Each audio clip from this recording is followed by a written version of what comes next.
وما أرسلنا قبلك إلا رجالا نوحي إليهم فاسألوا أهل الذكر إن كنتم لا تعلمون. بسم الله الرحمن الرحيم. Assalamualaikum warahmatullahi wabarakatuh. Sesungguhnya Allah Subhanahu wa taala telah mengutus nabi dan rasul sebelum Nabi Muhammad sallallahu alaihi wasallam. Ada yang diceritakan dan ada pula yang tidak diceritakan kepada Nabi Muhammad sallallahu alaihi wasallam. Dan tidak ada seorang rasul pun membawa suatu mukjizat kecuali seizin Allah Subhanahu wa taala, sebagaimana dijelaskan dalam Al-Quran surat Al-Ghafir ayat 78. Walaqad arsalna rusulan min qablika minhum man qasasna 'alaika wa minhum man lam naqsus 'alaik. Wa ma kana li rasulin ay ya'tiya bi ayatin illa bi idznillah. فَإِذَا جَاءَ أَمْرُ اللَّهِ قُضِيَ بِالْحَقِّ وَخَسِرَ هُنَالِكَ الْمُبْطِلُونَ. Artinya, dan sungguh kami telah mengutus beberapa rasul sebelum engkau Muhammad. Di antara mereka ada yang kami ceritakan kepadamu, dan di antaranya ada pula yang tidak kami ceritakan kepadamu. Tidak ada seorang rasul membawa suatu mukjizat kecuali seizin Allah. Maka apabila telah datang perintah Allah untuk semua perkara diputuskan dengan adil, dan ketika itu rugilah orang-orang yang berpegang kepada yang batil. Dengan demikian, tidak semua nabi yang pernah diturunkan Allah Subhanahu wa taala diketahui oleh Nabi Muhammad sallallahu alaihi wasallam. Akan tetapi, kenabian Sis adalah yang termasuk diketahui oleh Nabi Muhammad sallallahu alaihi wasallam. Sebagaimana hadis Rasulullah sallallahu alaihi wasallam yang diriwayatkan Imam Ibnu Hibban dari sahabat Rasulullah sallallahu alaihi wasallam, Abu Dzar Al-Ghifari radhiyallahu an. Beliau pernah bertanya kepada Rasulullah sallallahu alaihi wasallam tentang para nabi dan rasul. Abu Dzar berkata, "Ya Rasulullah, berapa banyak nabi?" Rasulullah menjawab, 120.000. Abu Dzar bertanya lagi, "Ya Rasulullah, di antara mereka berapa banyak yang menjadi rasul?" Rasulullah menjawab, 315 di antara mereka adalah rasul. Banyak sekali. Kemudian Abu Dzar bertanya lagi, "Wahai Rasulullah, siapa nabi yang pertama?" Rasulullah menjawab, "Adam." Abu Dzar bertanya lagi, "Wahai Rasulullah, apakah beliau seorang rasul?" Rasulullah menjawab, "Ya, Allah menciptakan dengan tangannya, lalu ditiupkan ruh ke dalam tubuhnya yang disempurnakan." Kemudian Rasulullah bersabda, "Wahai Abu Dzar, ada 4 nabi yang berkebangsaan Suryani, yaitu Adam, Sis, Ahnuh, dan Nuh. Ahnuh yang dikenal dengan Idris adalah orang pertama yang menulis dengan pena. Dan ada 4 nabi dari bangsa Arab, yaitu Hud, Su'aib, Soleh, dan nabimu Muhammad sallallahu alaihi wasallam. Hadis itu menjelaskan antara lain tentang jumlah nabi dan rasul yang diketahui oleh Rasulullah sallallahu alaihi wasallam. Nabi sebanyak 120.000 dan 315 diantaranya adalah Rasul Allah. Hadis ini juga menjelaskan Nabi pertama Adam alaihissalam, Nabi kedua Sis alaihissalam, dan kepada Sis Allah subhanahu wa ta'ala menurunkan 50 suhuf.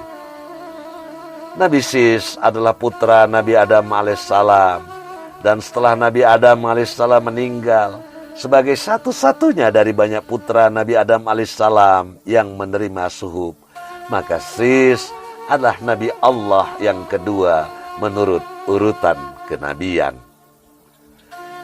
Meskipun di dalam Al-Quran Sis tidak disebutkan namanya dan kenabiannya, namun hadis Rasulullah sallallahu alaihi wasallam memberitahukannya. Hanya saja hadis yang diriwayatkan Imam Ibnu Hibban ini didaifkan Syekh Su'aib Al-Arnaud dalam tahqiq Sahih Ibnu Hibban.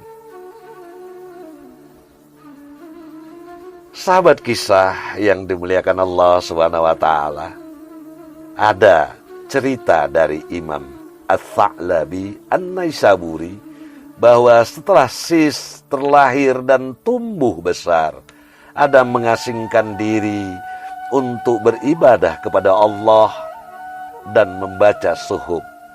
Sislah yang mengurus dan memimpin saudara-saudaranya, juga memecahkan dan memutuskan berbagai persoalan yang ada di antara mereka. Sis telah dipercaya memimpin kaumnya. Ketika Adam sedang fokus dan tenang beribadah kepada Allah, tiba-tiba Allah memberi wahyu kepadanya. Hai Adam, nasihatilah anakmu Sis dengan sesuatu yang aku nasihatkan kepadamu. Sebab akan tiba saatnya kematian bagimu yang telah aku tuliskan untukmu dan untuk anak-anakmu hingga hari kiamat.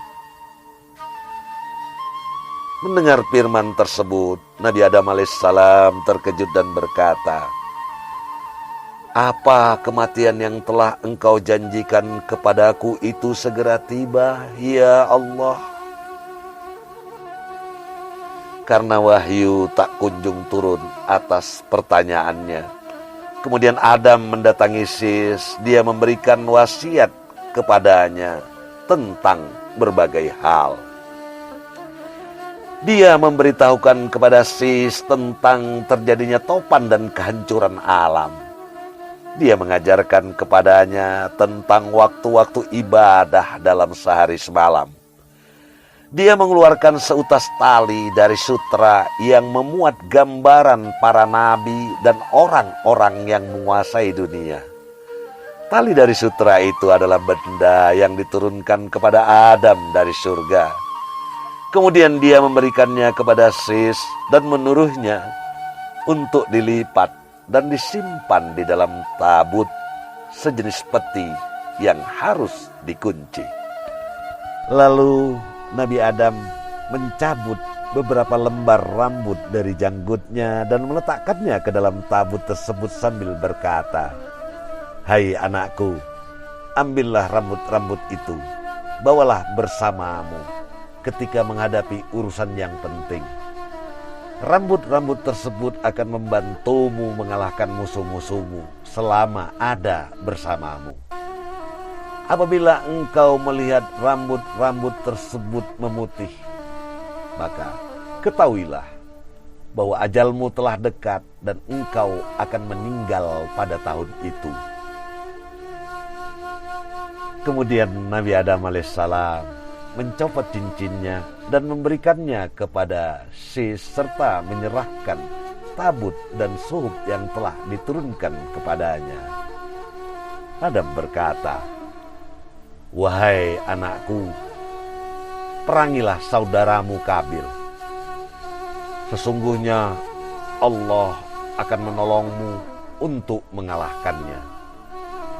Demikianlah wasiat terakhir yang disampaikan oleh Adam kepada anaknya Sis. Kisah tersebut oleh sebagian ulama disebutkan sebagai kisah Israiliyat. Sahabat kisah yang dimuliakan Allah SWT, setelah Nabi Adam alaihissalam meninggal dunia, Sis semakin dewasa dalam memimpin, semakin cerdas dalam upaya memenuhi kebutuhan-kebutuhan kaumnya. Nabi Sis sangat rajin beribadah dengan tuntunan 50 suhuf yang dia terima. Dia mengajarkan kebaikan-kebaikan dan mengajarkan menyembah Allah kepada kaumnya. Sementara dari arah lembah suara-suara teriakan manusia, suara tepuk tangan, suara bunyi-bunyian yang mengalun dari suling, suara hentakan-hentakan bunyi simbal dan suara ketipung gendang terus menggoda kaum Sis. Semakin sering, semakin meriah, dan semakin menggoda. Inilah godaan yang terberat bagi Nabi Sis dalam memimpin kaumnya. Nabi Sis terus bersabar menegur laki-laki kaumnya yang mulai terpengaruh agar tidak lagi menghiraukan suara-suara itu. Sungguh berat menghadapi godaan setan. Apakah sudah tiba waktunya memerangi Kabil dan kaumnya sebagaimana wasiat ayahnya? Sahabat kisah yang dimuliakan Allah Subhanahu wa ta'ala, insyaallah kita jumpa lagi di seri Nabi Sis berikutnya. Wassalamualaikum warahmatullahi wabarakatuh.